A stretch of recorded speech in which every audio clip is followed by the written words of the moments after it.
And watch, please, those mail-in ballots. You're going to watch that for me because, you know, they have a lot of problems all over the country. They just had Paterson, New Jersey, where massive percentages of the vote was a fraud.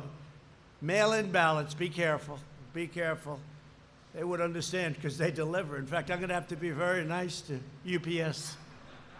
UPS, I love you, Carol, wherever you are, Carol. I love you, Carol. No, it's very bad what's going on with mail-in ballots, okay, as differentiated from absentee ballots, where you have to go and you go through a process because you can't be there for some reason. But the mail-in ballots is going to be, they're going to be rigged. They're going to be a terrible situation, and you have to be careful in Georgia, but you have to be careful everywhere where they're doing it. You know, we went through a First World War and a Second World War, and people went to vote. Now they're saying, let's use this as a chance not to vote. And there's been tremendous corruption on mail-in ballots. So absentee ballot, great. Mail-in ballot, absolutely no good. It makes no sense. A governor sends out millions of ballots all over the place. They don't know where they're going. They're going to wherever. I have a friend who got one for his daughter, another one for his daughter, and then a second one for the first daughter.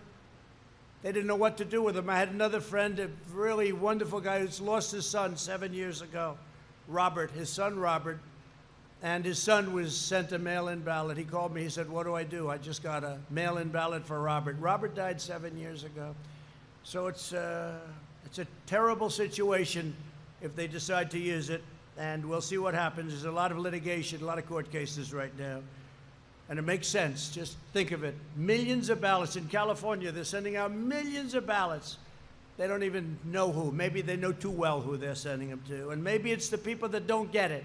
Maybe it's an area of Republicans or Democrats that don't happen to get any ballots. We've had a lot of problems. Just take a look at what's gone on over the last month. And take a look at Paterson, New Jersey. Small city in New Jersey. I think they said something like 20% of the ballots were corrupted or something happened with them. 20%. And even in the 2016 election, 1% are in question.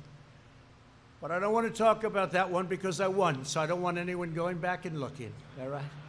I'm not going to talk about 2016.